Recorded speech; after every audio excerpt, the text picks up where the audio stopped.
Right. Hello, everybody. Steve Griffiths here, developer of the MT Predictor software program. If you could all let me know whether you can hear me okay and whether you can see my screen okay by just going to the left-hand side of your browser window, to your Q&A box, and just type in there, just let me know that everything's okay. Okay, good. Looks like I'm coming through loud and clear, which is actually great. So yeah, welcome you today to today's MT Predictor training webinar. Just look at the risk disclaimer to start with and remind you that all examples in this training room should be considered as hypothetical. No trades are actually taken, they're just shown for illustration and training purposes only. Remind you there's a risk of loss in trading and investing. This is really important because no matter what trading approach any of us take, there always will be losing trades. And it's important to know and understand, but more importantly, accept that losses can and will and do unfold. No matter what trading approach you take. Right, let's minimize that down and let's have a look at a few charts. By the way, this is our standalone version. We have add-ons for NinjaTrader, and also we have scripts for TradingView. So what I talk about in these webinars is applicable to all the different platforms. This is basically how to use the software training and what we should be looking for in our analysis. Right, this is the British pound US dollar. Interesting enough, we had a TS4 W3 wave 3 trade set up a few days ago. This is a daily chart, and of course this wouldn't have been a valid chart because we weren't coming off high time frame resistance here, and our MTP trend is blue. So anyway, that's one you wouldn't have been in anyway. But what I wanted to look at is if I go down my list here to the next one, just have a look at US dollar Japanese yen, and this is a excuse me, this is an example of again a W3 or wave 3 trade setup unfolding here. So for you guys who are new to the software, is MT Predictor a black box? Do we blindly take all our trade setups here, perhaps in the direction of our MTP trend, and just leave it at that? Well, we don't. And we don't because we understand that markets are random about 50% of the time. In other words, half the time, you shouldn't be doing any kind of analysis or trading because the larger degree picture is just, quite frankly, just unclear. So, of course, the question then comes up, how do we decide when the picture is clear? Well, for this, we use a multi-time frame analysis, and it's what we go through here every week, week after week after week. So what do we do for this? Well, we look to a time frame between 3 and 5 time frames higher. So if you're on a daily chart, you'd go out to a weekly chart. So for this, you're looking to see whether the market is making support and resistance at our projected level. So I'm just going to use our trading mode here and jump back for a couple of weeks and have a look at this chart here. So we then have a look at the previous pivot high. Now to decide exactly which pivot highs to take, I've gone over that in detail in some dedicated webinars that are dedicated to explain exactly which ones to take. So I suggest you review those in the member section of the website to just check that you're familiar with which pivots to take. But you can see here the market is going up.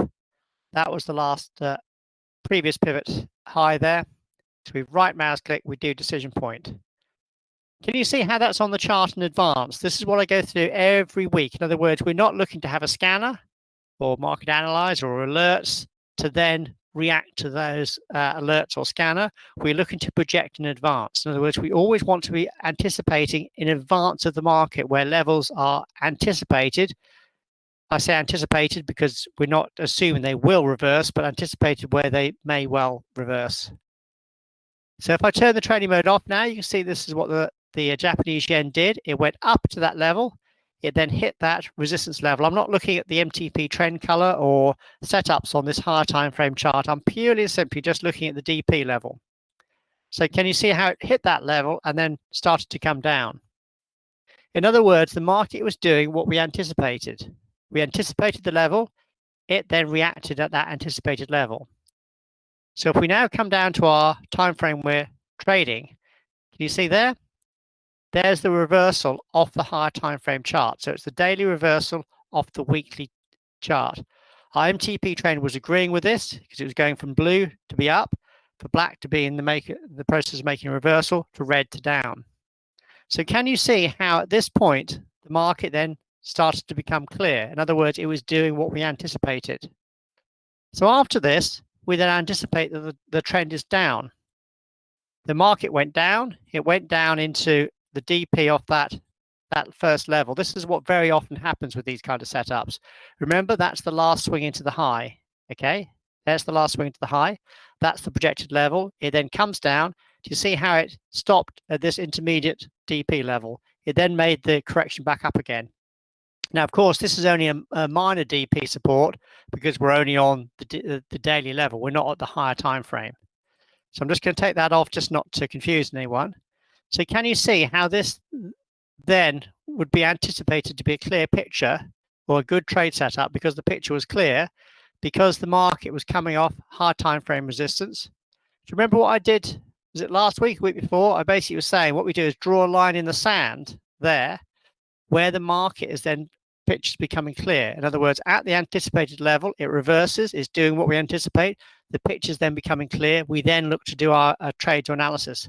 Before that, the market was unclear. I won't say random because obviously the market was going up here, but what, do you understand what I mean by it not being in a clear picture because you're not coming off higher time frame support and resistance? So can you see how this sell setup here would then deem to be a good trade setup to take because the picture's clear? So if we right mouse click over the red sell bar there, do our analysis, that would be our particular trade setup. We covered our W3 or wave 3 trade setup a couple of weeks ago, where we're anticipating this is a potential wave 2 to then potentially trade the wave 3. So if the market gets there, I'm not saying it will because no one knows the future because it can go random and then, the picture can change. All we ever know is at this time here, if the market goes up and stops you out, it would be a -1R loss, a 1 risk unit loss. If the market carries on down to the anticipated target, the wave 3 target, then the profit would be approximately 12.5 or no, 12.3. We'll say 12 times the initial risk. So that's all we can say at this point in time, either a -1R loss or a 12R profit. But I thought that was a good example there of the W3 or wave 3 trade setup that we were looking at a couple of weeks ago. So for you guys who are new in particular, does that make sense what we're trying to do? In other words, we're trying to only trade when the picture's clear. In other words, we draw a line in the sand when we reverse at higher time frame support and resistance. The market then moves forward. The MTP trend agrees with our picture. Remember, we're not using our MTP trend first and foremost. We're using it to then basically agree with the picture. That then gives you the clear trade. Then hopefully you'll get a trade in that anticipated direction. So that looks like it's quite a good particular trade setup. Chris, good question there. There's a very good example I want to look at in a couple of minutes' time on the ES, which is basically covering the question that you sent to me via email very, very well, actually. So if you just hold your horses there for a sec, you're anticipating exactly what I'm going to talk about in a couple of minutes.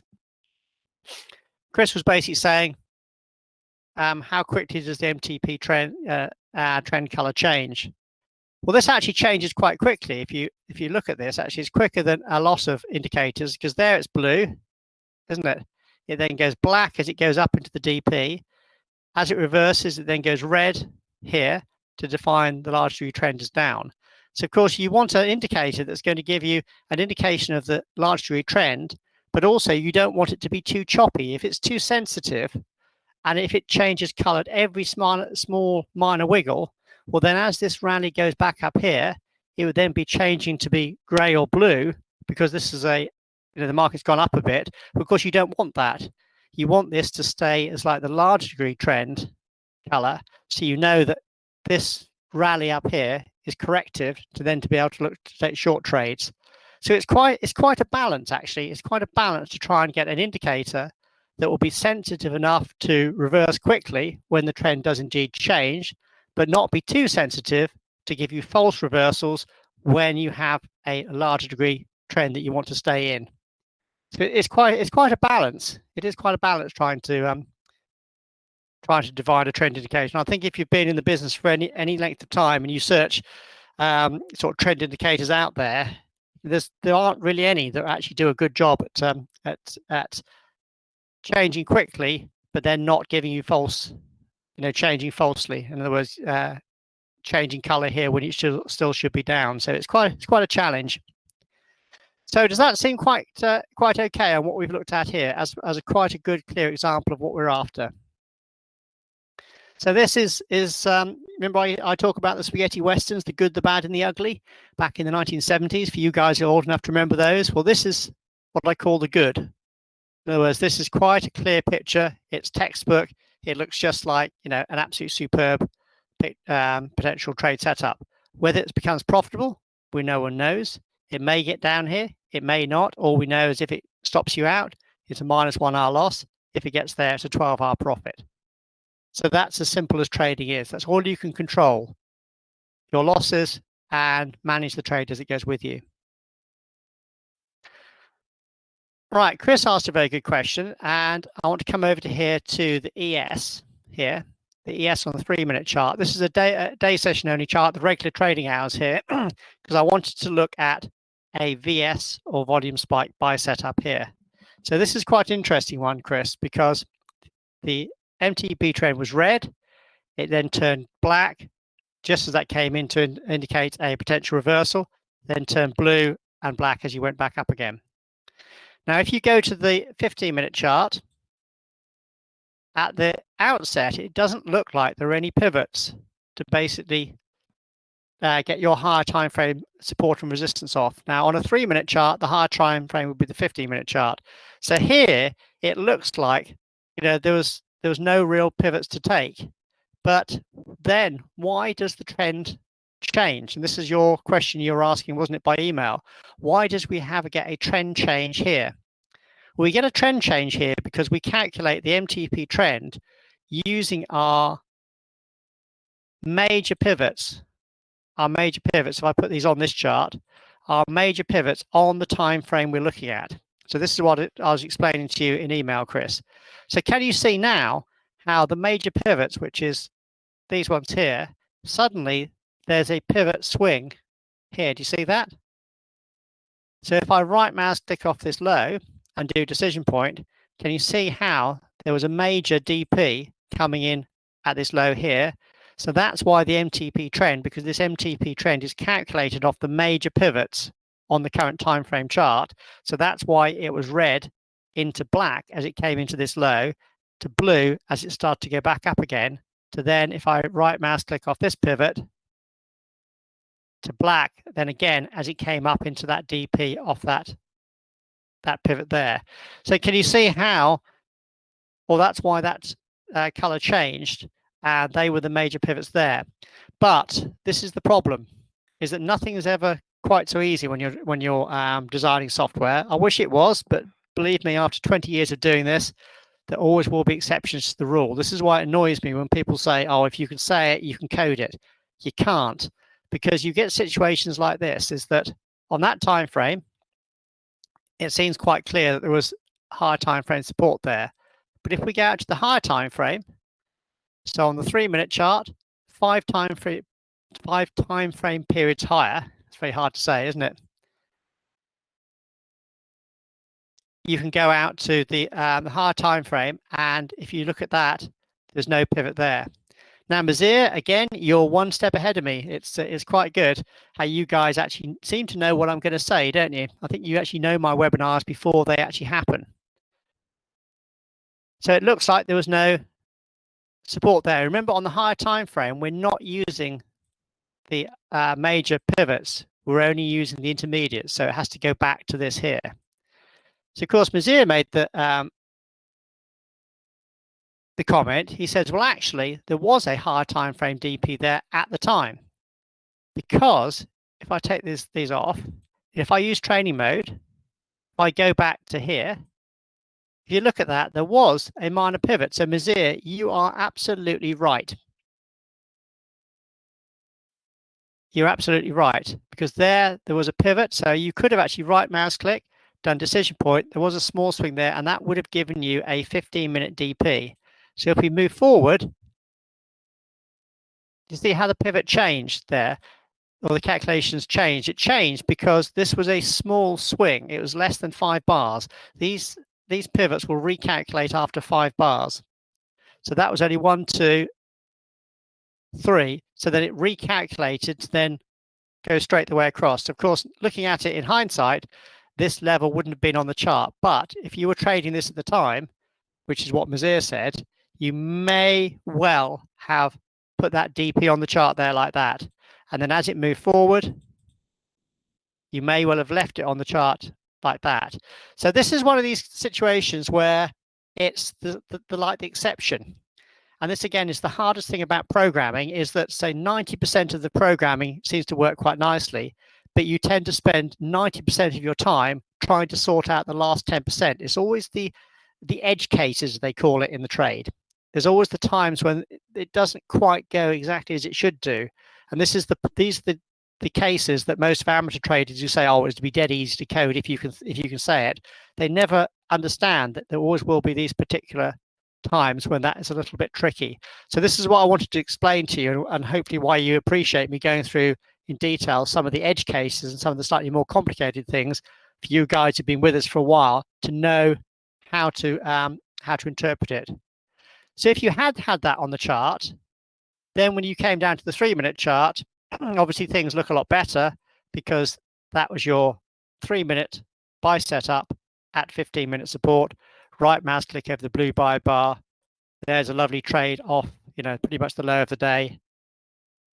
And, it was a good trade setup. So I was asked about whether I re-advocate or advocate re-establishing the DPs as the day goes on. It's up to you, Chris. It really is. If you're a more experienced user, which I know you are because you've been with us for a long while, you can do. Yes, you can actually redo that. So, of course, this is difficult for me because I'm teaching a whole bunch of you guys. Some of you are brand new to the software.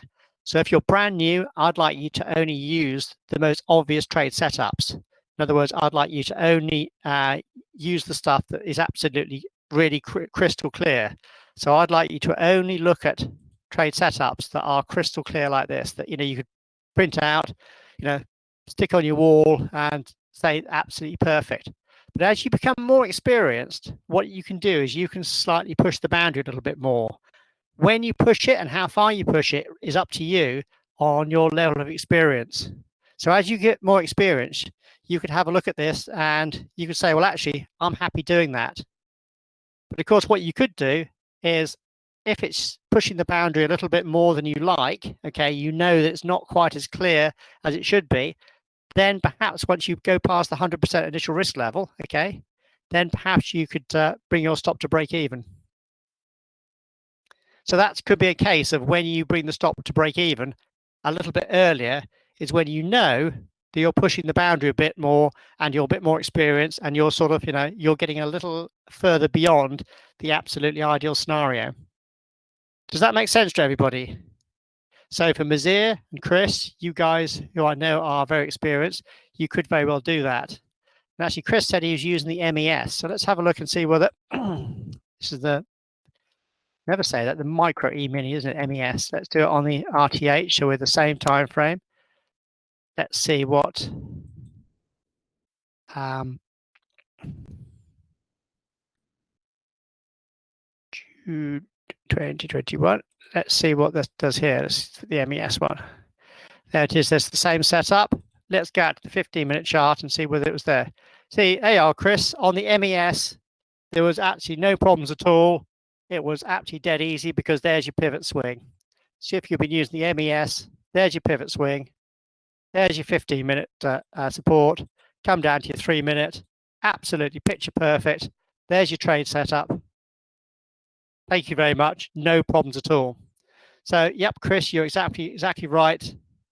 On the MES, it was absolutely clear. So it sometimes happens that when you're on the micro E-mini, rather than just the mini E-mini, so to speak, sometimes they can be slightly different. Yeah, Chris, I know that's very frustrating. Chris said with loads of exclamation marks he was cooking roast beef for his tea, because he's in the UK time zone at the moment, I'm guessing, and he missed it. So, Chris, I sympathise with you. I have exactly the same frustration. I missed that one as well because I was eating tea at the same time as well because I'm in the UK time zone. It happens. And I'm guessing for all of you guys out there, there will be times when you miss trade setups because you've stepped out of the office, you've stepped away from it. None of us can be tied to the computer 24/7. It's just not physically possible. We just can't do it. So, there will be times when, you do miss trade setups. The only thing I can say, Chris, is if you were back here somewhere, you could have had that chart, that DP on the chart already. And while your roast dinner is cooking, you could have been thinking, well, actually, there is potential support here. Maybe, just maybe, we may well get a potential setup coming here in the next, sort of 10, 20, 30 minutes. I might stay a little bit close to the screen between that particular time. This is why I say to you, why I like you to work in advance, okay? Because if you've just got a scanner, you never know what's going to happen. In other words, you're only ever reacting to something. But if you get into the habit of trying to work ahead of the market like this, you really can get an idea or an anticipation of when there may well be a potential setup. Because, you see here, look, there's your level. You've got to get ready for it. It's not quite there, not quite there, not quite there. Then suddenly there it is. But you see how you had an area of where you could anticipate maybe in the next 20 minutes, half an hour, there could be a potential setup.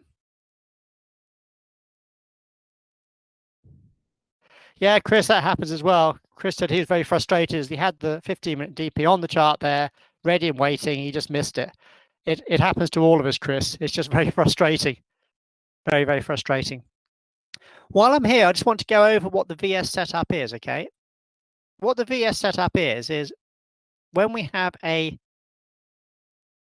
important psychological low. Can you see here? There was like 1, 2, 3 levels there. Fairly obviously, there were like a few attempts to go to new lows. So if I draw a pivot, where's the lowest? Whoops, I don't want that. That's a high one.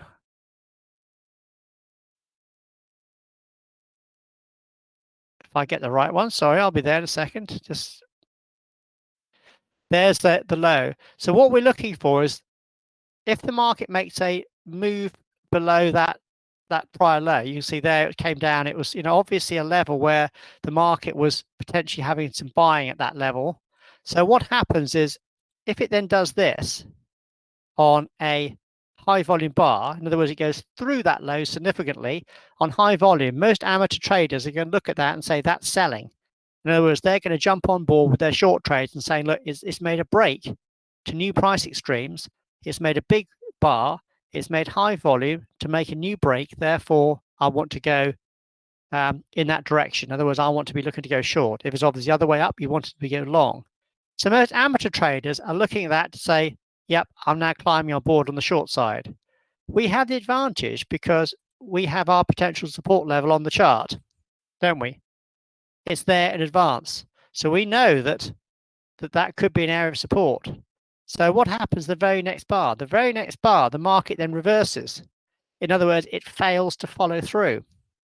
What does that tell us? Well, if the market fails to follow through, it tells us that this high volume on this bar here, in other words, the high volume that was on this bar here that the amateurs thought was selling, was actually the professionals buying. In other words, they are looking to fake out the amateurs. This is a classic fake out trade. So here's all the amateurs looking to go short. The professionals are saying, thank you, I'll have those trades. I'm now going to move the market in the opposite direction. That's why our trade setup is in the opposite direction. I'm now going to move this in the opposite direction, and I'm normally going to move it in the opposite direction fairly quickly. And that's exactly what happened with the market moving up to there fairly quickly. So, of course, it left all the amateurs short. They're rushing to cover their losing short trades. You're in the same direction as the professionals. You're looking to make the money as they move in the opposite direction. Of course, we have the advantage at MT Predictor as well, is because not only do we know the anticipated level, this one here, in advance of where the professionals are looking to maybe reverse the market, but also we have the advantage, we have a profit target. So in other words, at the time of this trade setup,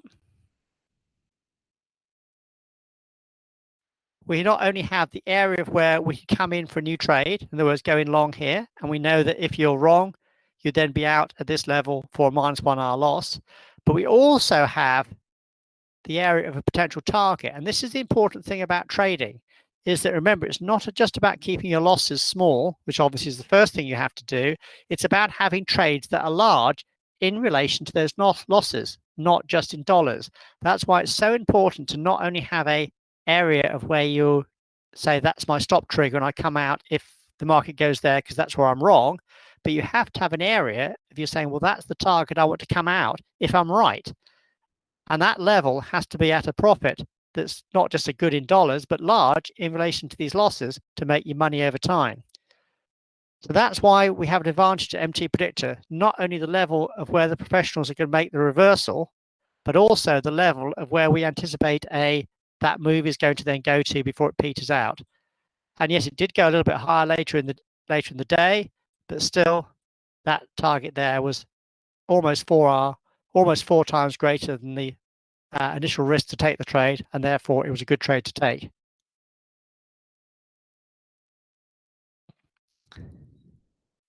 Chris, are you using RTH, regular trading hours? Or you might well be using the, if I go to the, I have a look at the 24-hour chart. I'm just going to have a look at the 24-hour chart on the ES, and I want to go back to yesterday. That's the 24-hour chart. For yesterday, it was blue, stroke grey, stroke blue at that time. So I wouldn't think that would be there. No, the MTB trend should be red to black to blue. Oh, this one, the VS one. They're only the bars are only red when it's the a high volume bar, so they shouldn't all be red.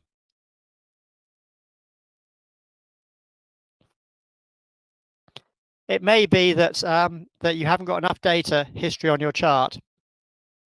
So Chris, make sure you load a bit more data on your chart. If you right mouse click and go into the chart properties, trying to do it off the top of my head without having it the NinjaTrader 8 open, and basically you load on your chart 800 bars. So sometimes NinjaTrader will only load about 2 days worth of data history, and it may be that you haven't got quite enough to calculate correctly. So just make sure you have 800 bars loaded on your chart. You can change it to bars load back rather than days.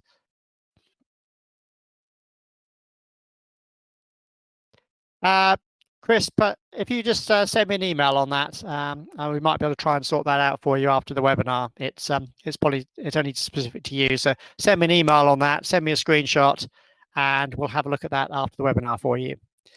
So right, so everybody else, are you quite happy on what we're looking for the VS setup? Because that's what I really wanted to look at in today's webinar on what the VS setup is.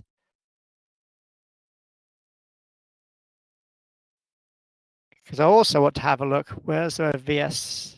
Just trying to think if there was any VS ones in the middle of a trend. Was it the NQ yesterday? Or the YM? I think it was the NQ. That's it. So here, see here there was a VS sell setup, and of course, first of all, the MTB trend was blue, so you wouldn't take it anyway. But can you see how, even though this was a reversal on a high volume bar, this wouldn't be classified as a proper VS trade setup because it wasn't breaking an important psychological high or low. Do you see the difference on that? And that we're looking to have it like this one here, that's breaking an important psychological high or low. In other words, it should be making a break to new highs or new lows, where amateur traders are looking to go in that direction. In other words, it's a big fake out. So this is what we're looking for a VS setup, not this. So do you understand the difference? You know, like that we're not looking for this particular VS or like mid trend.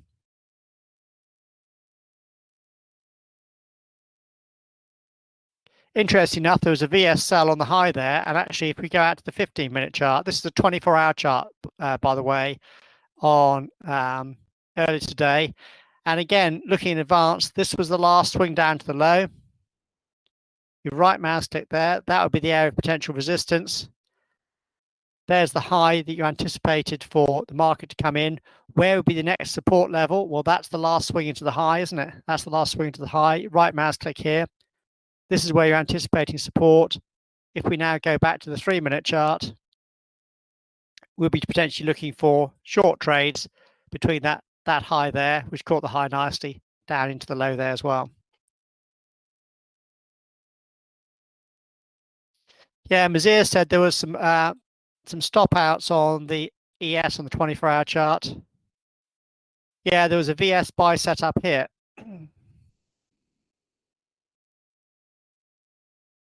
Does that come in at higher time frame support or resistance? Let's put the higher time frame support in there. There we go. Yeah, Mazir, you're exactly right. There's a perfectly valid VS buy setup here that at the 15-minute support. If I right mouse click here, do analysis, this one just didn't go with you.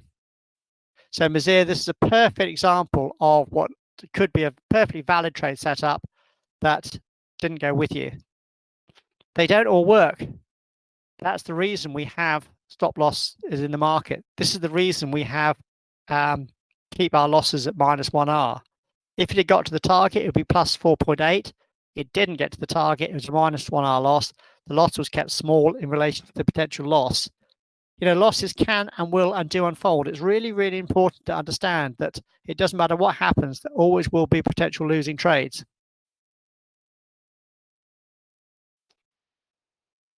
And you said there was actually another TS3 on the YM that was a potential losing trade. Yeah, that's fine. Yeah, losses can and will and do unfold. Just one thing I'll say on this VS setup is because the VS setup is designed to catch the professional traders who tend to move the market strongly in their anticipated direction. What do you think that kind of pattern tells you about what the market is doing? Okay, you went long in there. The market went up, it went down, it went up. It was basically going chopping sideways. Does that look okay? This is for professional traders. You not professional traders. This is for you more experienced guys. You've been with us for a bit longer. Okay, you guys who are relatively new. This would be perfectly okay to be stopped out from -1R loss. But if you're more experienced, do you think that that kind of pattern of a market just basically going sideways after our VS buy setup is telling you that professionals are coming into the market strongly and looking to move the market strongly in your direction? What do you think? So what do you think, Mazir? Does that look like it's a strong market pattern, or does that look like it's fairly weak? To me, that looks like it's just chopping sideways and going nowhere. So, you know, if this happens, I'll be very tempted to either come out and say, you know, particularly when it gets just above break even again, you know, perhaps put your stop to break even really quickly, or just scratch the trade. You know what I'm saying? In that it doesn't look at all impulsive. And in fact, if anything, excuse me, if we go down to a shorter time frame chart, look what it did. It did an ABC correction up into that high to give you a shorter term sell setup at that level.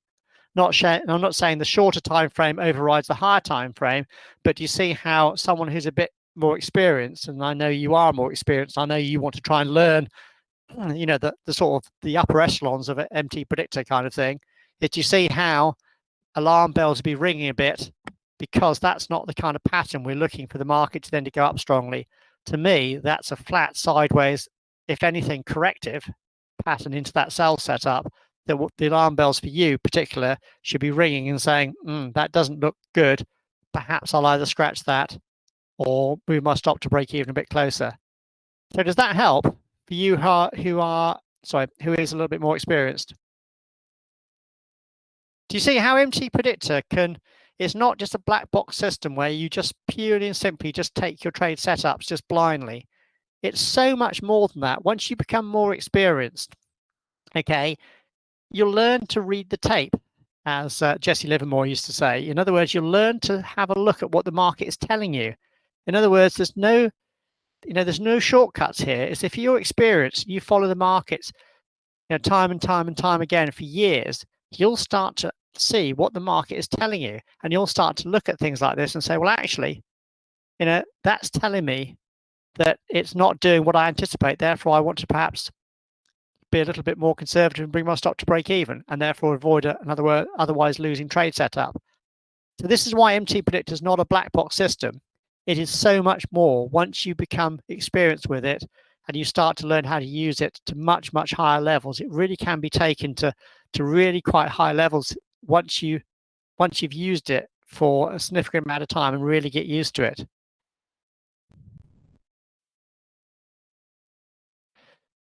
So hopefully that helps for you guys who are a bit more experienced, perhaps up at the A level / degree level of using MT Predictor, and showing you how you can, anticipate things at a bit higher level. Right, well, I think that's been some good examples there today. So I hope you've all enjoyed that. So Mazir, hope you've enjoyed looking at that losing trade. Everybody else, I hope you've enjoyed looking at that VS setup to understand what we mean by the VS setup and what we're looking for in a VS and a volume spike setup. And yeah, Chris, hope you've learned a bit more about what we're looking for in the major pivots on the current time frame that is giving you the MTP trend, and how that fits in sometimes, but not always, with the higher time frame charts. I mean, your particular example on the MES, it didn't really matter because they're one and the same, so that was fine.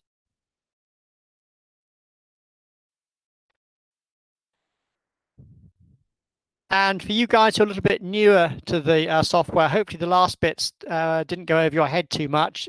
Keep coming to these webinars. We do them free every Tuesday, pretty much every Tuesday anyway, month after week after year, they're all here. Keep on coming into them.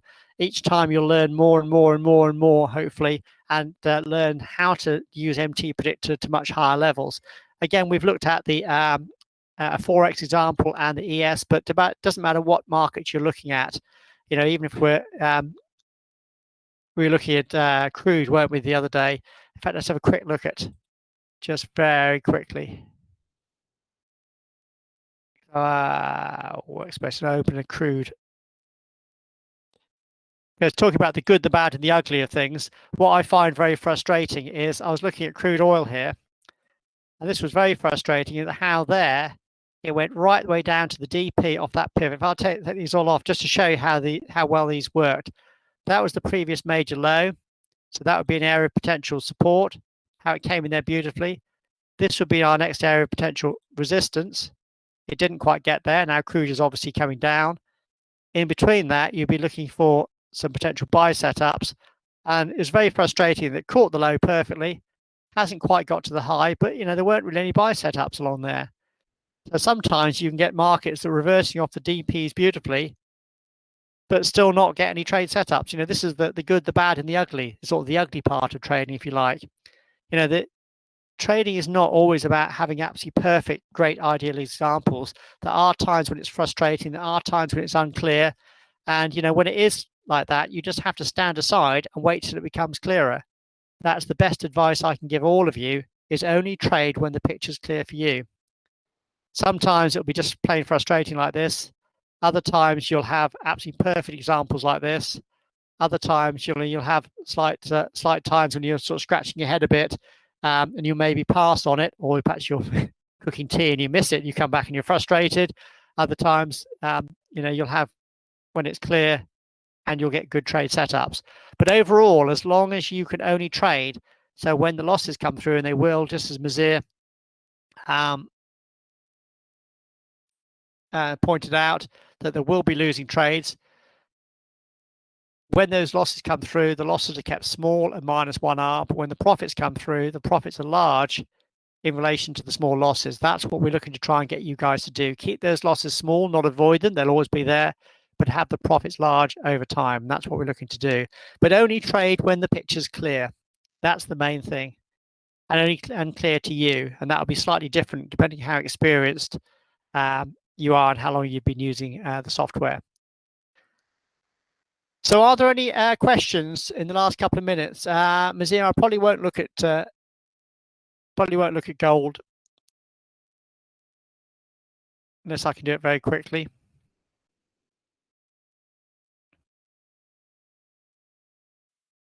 Yeah, I mean, there's a TS3 buy set up there as it was going up. But are there any other questions from anyone on what I've been talking about today before I basically round the webinar up, because I'll basically run out of time. A bit excited talking about these setups today.